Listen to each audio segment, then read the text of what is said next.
আসসালামু আলাইকুম। সবাইকে স্বাগত জানাচ্ছি আমার দেশ ডেইজ ইভেন্টসে। সঙ্গে আছি আমি তামান্না মিনহাজ। আমাদের প্রথম খবরটি শিরোনাম, রোহিঙ্গা সহায়তা অব্যাহত থাকবে। যুক্তরাষ্ট্রের প্রেসিডেন্ট ডোনাল্ড ট্রাম্প ক্ষমতা গ্রহণের পর নির্বাহী আদেশে আগামী 90 দিনের জন্য সব মার্কিন বৈদেশিক সহায়তা কর্মসূচি সাময়িকভাবে বন্ধ করেছেন। তবে এই অবস্থায়ও বাংলাদেশে আশ্রয় নেওয়া রোহিঙ্গাদের জন্য সহযোগিতা অব্যাহত থাকবে বলে জানিয়েছেন প্রধান উপদেষ্টার প্রেস সচিব শফিকুল আলম। দর্শক, এই বিষয়টি নিয়ে কথা বলতেই আজ আমাদের স্টুডিওতে উপস্থিত হয়েছেন আমাদের রিপোর্টার মাহফুজ সাদি। চলুন জেনে নেই তার কথাবার্তাগুলো। আচ্ছা সাদি, জি, আমাকে একটু বলেন, আসলে আজকে আমাদের প্রেস সচিব কি বলেছেন? আমরা তো প্রথম থেকেই দেখে আসছি যে গতকালকে যে নিউজটা ব্রেক করলো, ট্রাম্প মিশর এবং ইসরায়েল ছাড়া সবার সব ধরনের সহায়তা বন্ধ করে দিয়েছে। বাংলাদেশের প্রেক্ষিতে ওনার সিদ্ধান্ত কি? ধন্যবাদ আপনাকে। এখানে এই প্রশ্নটার উত্তরটা দেওয়ার আগে আমি একটু অন্য আলাপে একটু যাওয়া দরকার, এই জন্য যে ডোনাল্ড ট্রাম্প যখন নির্বাচনী প্রচারণায় ছিলেন তখনও কিন্তু যে মার্কিন যুক্তরাষ্ট্রের বাইডেন প্রশাসনের যে অবস্থান, ঠিক তার একটা বিপরীত সেন্স কিন্তু উনি ক্যাম্পেইনে ব্যবহার করেছেন। ভোটে শপথ নেয়ার পরেও কিন্তু এটাই হলো যে একসাথে অনেকগুলো নির্বাহী আদেশ, এবং ট্রাম্প প্রশাসন আসার আগে এর প্রথম মেয়াদে এইভাবে কিন্তু হয়নি। এবারে কিন্তু অতীতের সকল অবস্থাকে উনি উতরে একটা ভিন্ন রকমের অবস্থা তৈরি করেছেন। তো সেই জায়গায় দেখবেন যে এর আগে গোটা বিশ্বব্যাপী বাংলাদেশ সহ বিশ্বব্যাপী যে সহায়তা, বৈশ্বিক সহায়তা, এটার অনেক একটা বড় অংশ কিন্তু আমেরিকা থেকে যায়। তো এই জায়গাটা ট্রাম্প এসে যুক্তি দেখালেন যে উনি খরচ কমাবেন, উনি এই সহায়তার কোনো বেনিফিট সেভাবে আসছে না, নানান বিতর্কের জায়গা থেকে উনি এটা বন্ধ করলেন। আবার একই সাথে দেখা গেল যে মিশর এবং ইসরায়েল, দেখেন যে সবেমাত্র যুদ্ধটা শেষ হলো, 1.5 বছরের একটা যুদ্ধ ফিলিস্তিনের সাথে। সেই সময় যখন ফিলিস্তিনের মানুষ খুব খারাপ একটা অবস্থার ভিতর দিয়ে যাচ্ছে, তার বিপরীতে এসে অবশ্যই ইসরায়েলেরও এই যুদ্ধটা একটা ব্যয়বহুল যুদ্ধ, কিন্তু তারপরেও আমেরিকা সহায়তা করেই আসছে। ওই জায়গাটায় আপসহীন, এবং এই জায়গায় দেখা যাবে যে ইসরায়েলের একদিক থেকে পরোক্ষভাবে হলেও সহযোগী কিন্তু মিশরও ছিল, যে কারণে মিশর এদিক থেকে কিন্তু জর্ডান বা সৌদি আরব বা অন্য দেশগুলোকে এই অ্যালাইনমেন্টে নেওয়া হয়নি।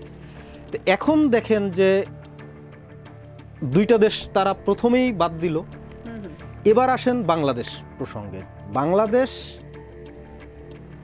5ই জানুয়ারির ছাত্র জনতার গণ অভ্যুত্থানের পরে ডক্টর মোহাম্মদ ইউনূসের যে সরকার এসছে, সেই সরকার কিন্তু বৈশ্বিকভাবে পশ্চিমাদের খুব ব্যাপকভাবে একটা সমর্থন পেয়েছে। সেই মুহূর্তে মনে করা হলো যে ডেমোক্রেটদের সাথেই বোধহয় এই সম্পর্কটা জড়িত। আওয়ামী লীগের এক ধরনের প্রচার ছিল যে ডোনাল্ড ট্রাম্প এসছেন, পলিসি চেঞ্জ হবে, বাংলাদেশের প্রেক্ষাপটে তাদের জন্য একটা সুফল বয়ে আনলেও আনতে পারে। তারপরে দেখেন এক ধরনের প্রচারণাও কিন্তু এই ট্রাম্পের শপথের আগে পরে সোশ্যাল মিডিয়ায় হয়েছে, আওয়ামী লীগ বা অন্য যারা ছিল এই ইসের বিপরীতে, তারা কিন্তু এক ধরনের প্রচারণা করেছেন। কিন্তু সেই জায়গা থেকে তরলীকৃত গ্যাসের যে চুক্তিটা হলো, এটা কিন্তু একটা বড় ধরনের মাইলফলক, এই অর্থে যে ট্রাম্প প্রশাসনের প্রথম জ্বালানি চুক্তি কিন্তু এটা, এবং বড় চুক্তি বাংলাদেশের সঙ্গে তাও। এবং এই যে একটা সিচুয়েশন, তার ভেতরে রোহিঙ্গা ক্রাইসিস নিয়ে কিন্তু সেই 17 সালে যখন ক্রাইসিসটা শুরু হয়, তার আগের থেকেই কিন্তু এই ইস্যুটা নিয়ে পশ্চিমারা বা বিশেষ করে আমেরিকা বিভিন্নভাবে কাজ করেছে। এবং আপনি দেখবেন যে এই ক্রাইসিসের পরে যখন 10 লাখ 12 লাখ রোহিঙ্গা বাংলাদেশের কক্সবাজারে আশ্রয় নিল, সেই সময়টাও কিন্তু বিভিন্নভাবে সহায়তা, এর ভিতরে অন্যতম একটা ছিল পুষ্টি, তারপরে খাদ্য সহায়তা, চিকিৎসা সহায়তা, এরকমের অনেক রকমের এনজিও কাজ করেছে। ইউএসএআইডি এই সহায়তার ক্ষেত্রে একটা মুখ্য ভূমিকা পালন করে। তো সেই জায়গায় দেখা গেল যে এই সংস্থাটা একেবারে অকেজো হয়ে যাওয়ার মতো একটা অবস্থা, যেহেতু 90 দিনের ভিতরে কোনো ধরনের সব ধরনের সহায়তা সহযোগিতা বন্ধ। বন্ধ। তো সেই জায়গায় দেখেন যে ঠিক এই শুক্রবারে হচ্ছে পররাষ্ট্রমন্ত্রী, মার্কিন নতুন পররাষ্ট্রমন্ত্রী এই বিষয়টা বললেন যে নির্বাহী আদেশের ফলে ওনারা কি কি স্টেপ নিচ্ছেন, মানে কিভাবে বন্ধ হচ্ছে। তো তারপরে শুক্রবার থেকে আজকে কিন্তু রবিবার, মানে শনিবার গেল, পরের দিন রবিবার এসে মার্কিন কর্মকর্তারাই, মানে দূতাবাসের ঢাকার মার্কিন কূটনীতিকরাই কিন্তু গভর্নমেন্টের উচ্চ পর্যায়ে এসে এক প্রতিনিধির সাথে এটা বললেন যে এই জায়গাটা আসলে বাংলাদেশের ক্ষেত্রে, মানে রোহিঙ্গার ক্ষেত্রে এই জায়গাটা বন্ধ হচ্ছে না। এটা কিন্তু একটা বড় মেসেজ এই অর্থে, এর একটা পলিটিক্যাল দিক আছে, এর একটা কূটনৈতিক দিকও আছে। যেমন আপনি কূটনৈতিক যদি দুইটা বিষয়কে ধরেন, যে এই রোহিঙ্গা ক্রাইসিস, হ্যাঁ এটা পশ্চিমাদের স্বার্থেও আছে, সেটাও ঠিক, কিন্তু আদেশটা জারি হওয়ার, মানে কার্যকর হওয়ার পরেই কিন্তু, একদিন পরেই কিন্তু সেই জিনিসটা তারা রোহিঙ্গা ইস্যুতে ক্লিয়ার করলো। আরেকটা বিষয় দেখেন রাজনৈতিক, যেটা মনে করা হতো যে ট্রাম্প প্রশাসনের সাথে অন্তর্বর্তী সরকারের একটা গ্যাপ তৈরি হবে এবং তার সুবিধা আওয়ামী লীগ বা অন্যরা পেতে পারে, এই ধরনের প্রচারণার জায়গাটাও কিন্তু এক ধরনের হিট করা হলো। অবশ্যই এটাকে যদি এক লাইনে বলা যায় যে ট্রাম্প ফিরলেও হাসিনার কপাল আসলে ফেরেনি, মানে তার ফিরে আসার সম্ভাবনা ট্রাম্পের ক্ষমতায় আসার মাধ্যমে উঠে আসেনি, তৈরি হয়ে যায়নি। বিষয়টা আসলে কীরকম, শুরু থেকে এই ধরনের একটা ন্যারেটিভ ছিল, বয়ান ছিল যে নরেন্দ্র মোদীর সঙ্গে, ভারতের প্রধানমন্ত্রীর সঙ্গে ডোনাল্ড ট্রাম্পের সম্পর্ক খুব ভালো, তো ট্রাম্প যদি ক্ষমতায় আসেন তাহলে নরেন্দ্র মোদী যেহেতু আওয়ামী লীগের খুবই কাছের মানুষ, কাজেই ওই দুই সম্পর্কের কারণে হয়তো হাসিনা কিছু সুবিধা পাবেন এবং উনি দেশে ফিরতে পারবেন, ক্ষমতায় ফিরতে পারবেন। কিন্তু বিষয়টি একেবারে যখন বাস্তবে ঘটলো, ট্রাম্প 20 তারিখে শপথ নিলেন এবং তারপরে এই কয়েকদিনের কার্যক্রম, একটা জিনিস খুবই স্পষ্ট, ইন্ডিয়ার ব্যাপারে সুস্পষ্টভাবে কিছু পদক্ষেপ, ইন্ডিয়ার বিরুদ্ধে কিছু পদক্ষেপ গিয়েছে। তাদের অবৈধ অভিবাসীর সংখ্যা আমেরিকায় বেশি, তাদের D1 ভিসার ব্যাপারে কিছু সমস্যা তৈরি হয়েছে। সব মিলিয়ে ট্রাম্পের আশাটা গেল ঠিক ভারতের বিপক্ষে, এবং দৈবক্রমেই হোক, আল্লাহর অশেষ রহমত হোক, ট্রাম্পের আশাটা হয়ে গেল ঠিক তত্ত্বাবধায়ক সরকার, আমাদের যে অন্তর্বর্তী সরকার, তাদের পক্ষে। দুটো ঘটনা আমরা দেখলাম দুদিনের মধ্যে। একটা হচ্ছে আপনিই বললেন তরলীকৃত গ্যাসের যে চুক্তিটি, বড়সড় একটা চুক্তি, ট্রাম্প আসার পর সবচেয়ে বড় চুক্তি, ওই চুক্তি আমাদের সাথে স্বাক্ষরিত হয়েছে, বাংলাদেশের সাথে। এবং একই সাথে আজকে যে এই নিউজটা ব্রেক করলো যে সবার সহযোগিতা বন্ধ থাকবে, মিশর এবং ইসরায়েল বাদ দিয়ে, কিন্তু বাংলাদেশের রোহিঙ্গাকে আমেরিকার সহায়তা বন্ধ করবে না। আপনি ঠিকই বলেছেন, এটা আসলে বাংলাদেশের রাজনৈতিক যে অঙ্গন, সেটার জন্য একটা বড় ধরনের পদক্ষেপ। অবশ্যই। তো সরকারের পক্ষে একটা অবস্থান গেল। আপনার কি মনে হয় এটার কি ধরনের প্রতিক্রিয়া হবে? আমরা তো সামাজিক যোগাযোগ মাধ্যমেই এখন আসলে আওয়ামী লীগের লোকজনকে, মূলত দেশের বাইরে থাকা আওয়ামী লীগের লোকজনের মধ্যে খুব এক ধরনের উচ্ছ্বাস দেখি। সাম্প্রতিক বিএনপি এবং উপদেষ্টাদের মধ্যে যে একটু দূরত্ব বা একটা যে দেখা যাচ্ছে, এক ধরনের মুখোমুখি অবস্থান দেখা যাচ্ছে, সেটা নিয়েও তারা খুব পজিটিভলি, তাদের পক্ষে পজিটিভ একটা মেসেজ বলে মনে করছে। এই যে একটা মেসেজ গেল, এইটা আওয়ামী লীগের পক্ষ থেকে কিভাবে রিসিভ হবে বলে আপনি মনে করেন? ধন্যবাদ আপনাকে। এখানে আমার এই ক্ষেত্রে দুটো জিনিস বলার। একটা হলো ট্রাম্প ইস্যুটাকে নিয়ে স্বপ্ন দেখা, বা আসলে ট্রাম্প কিন্তু স্বপ্ন দেখার মতো একজন মানুষ না।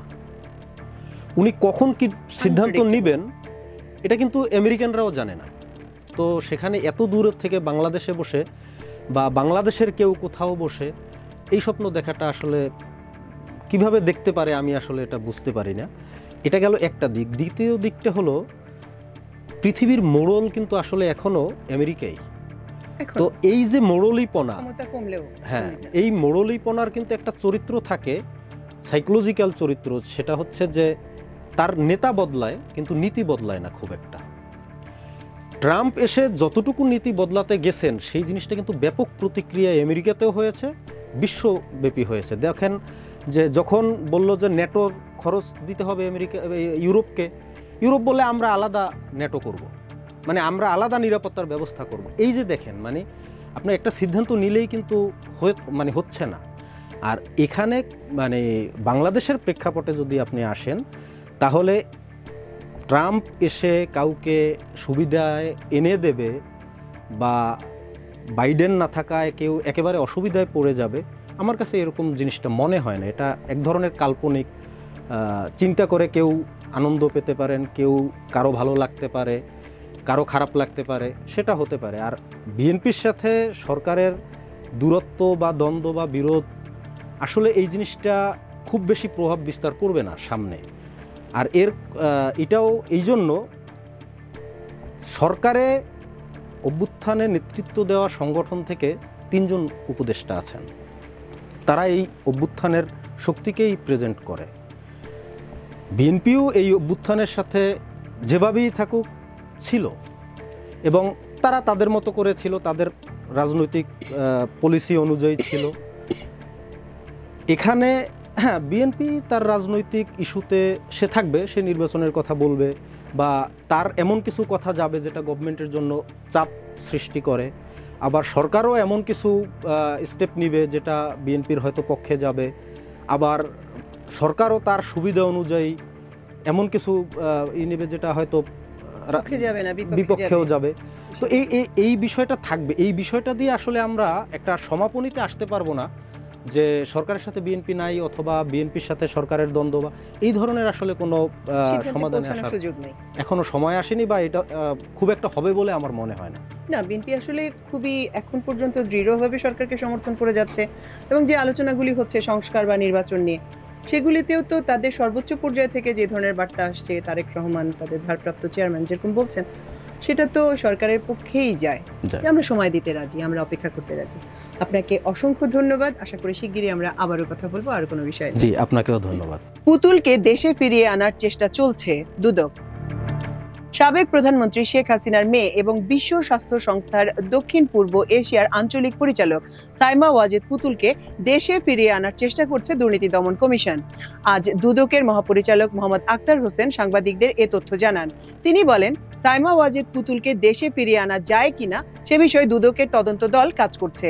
দুদকের মহাপরিচালক মোহাম্মদ আক্তার হোসেন আরও জানান, রাষ্ট্রীয় সম্পদের অপব্যবহার এবং নিয়ম বহির্ভূত কার্যকলাপের আশ্রয় নিয়ে সাবেক প্রধানমন্ত্রী শেখ হাসিনার মেয়ে সাইমা ওয়াজেদ পুতুলকে WHO আঞ্চলিক পরিচালক পদে নিয়োগ দেওয়ার অভিযোগে বেশ কিছু পদক্ষেপ নিয়েছে দুদক।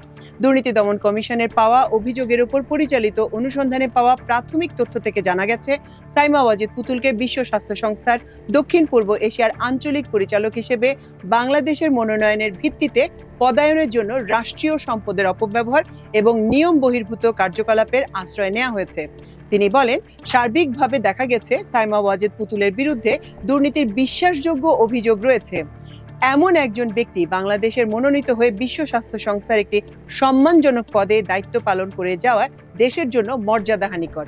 এতে বিশ্বে দেশের সুনাম ব্যাপকভাবে ক্ষতিগ্রস্ত হওয়ার আশঙ্কা রয়েছে। গণ অভ্যুত্থানে হেলিকপ্টার থেকে গুলির প্রমাণ মিলেছে, চিফ প্রসিকিউটর। আন্তর্জাতিক অপরাধ ট্রাইব্যুনালের chief prosecutor advocate Tajul Islam সাংবাদিকদের জানিয়েছেন, জুলাই আগস্ট গণ অভ্যুত্থানে হেলিকপ্টার থেকে র্যাবের গুলি করার প্রমাণ পাওয়া গেছে। আন্দোলন দমনে হেলিকপ্টার থেকে নির্বিচারে গুলি, গণহত্যার পরিকল্পনা বাস্তবায়ন করেছেন র্যাবের সাবেক মহাপরিচালক হারুনুর রশিদ। তিনি বলেন, হত্যা মামলা র্যাবের সাবেক মহাপরিচালকের বিরুদ্ধে গ্রেপ্তারি পরোয়ানা জারি করেছে আদালত। আজ দুপুরে আন্তর্জাতিক অপরাধ ট্রাইব্যুনালে শুনানি শেষে এসব কথা বলেন চিফ প্রসিকিউটর। শুনানিতে ট্রাইব্যুনাল জানতে চান, হারুন কোথায়? চিফ প্রসিকিউটর জানান, তাকে গ্রেপ্তারের চেষ্টা করছে তদন্ত সংস্থা। অ্যাডভোকেট তাজুল ইসলাম আরও বলেন, মানবতা বিরোধী অপরাধের মামলায় এখন পর্যন্ত 96 জনের বিরুদ্ধে গ্রেপ্তারি পরোয়ানা জারি করেছেন বিশেষ ট্রাইব্যুনাল। এর মধ্যে 50% কম আসামি গ্রেপ্তার হয়েছে। শুরুর দিকে দুর্বলতা থাকলেও এখন গ্রেপ্তারে তৎপর আইন শৃঙ্খলা বাহিনী। এদিন আশুলিয়ায় 6 জনের লাশ পোড়ানোর ঘটনায় 2 পুলিশ সদস্য এসআই আব্দুল মালেক ও কনস্টেবল মুকুলকে কারাগারে পাঠানোর নির্দেশ দেন ট্রাইব্যুনাল। তাদের একদিন করে জিজ্ঞাসাবাদের অনুমতিও দেয়া হয়েছে। এবার আন্তর্জাতিক প্রসঙ্গ। গাজা সম্পূর্ণ সাফ করার পরিকল্পনা ট্রাম্পের। ডোনাল্ড ট্রাম্প আমেরিকার 47তম প্রেসিডেন্ট হিসেবে দায়িত্ব গ্রহণ করেছেন মাত্র 1 সপ্তাহ। এরই মধ্যে অভ্যন্তরীণ এবং বৈদেশিক উভয় বিষয়ে বিভিন্ন নির্বাহী আদেশ জারি করেছেন, ঘোষণা করেছেন নিজের নানাবিধ পরিকল্পনার কথা।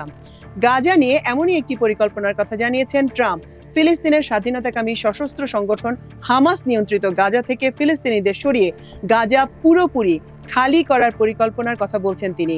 মধ্যপ্রাচ্যে শান্তি প্রতিষ্ঠার উদ্যোগ হিসেবে তাদের মিশর ও জর্ডান সহ অন্য আরব দেশে পাঠানোর ইচ্ছাও প্রকাশ করেছেন ট্রাম্প। তার এই বক্তব্য বিশ্বজুড়ে আলোড়ন সৃষ্টি করেছে। গত শনিবার প্রেসিডেন্টের ব্যক্তিগত বিমান এয়ারফোর্স ওয়ানে বসে সাংবাদিকদের সঙ্গে 20 মিনিটের প্রশ্নোত্তর পর্ব ছিল ট্রাম্পের। সে সময় তিনি এসব কথা বলেন। সবশেষে খেলার খবর। বিপিএলে দিনের দ্বিতীয় ম্যাচে রংপুর রাইডার্সকে 2 রানে হারিয়েছে দুর্বার রাজশাহী। প্রিয় দর্শক, আমাদের আজকের ডেইজ ইভেন্টসের আয়োজন এ পর্যন্তই। কালকে আবারও একই সময় একই চ্যানেলে ইনশাআল্লাহ আপনাদের সঙ্গে দেখা হবে। সে পর্যন্ত আল্লাহ আপনাদের সবাইকে ভালো রাখুন, সুস্থ রাখুন এবং দেখুন, শুনুন, মন্তব্য করুন, শেয়ার করুন, সাবস্ক্রাইব করুন আমার দেশ। অনেক ধন্যবাদ। আল্লাহ হাফেজ।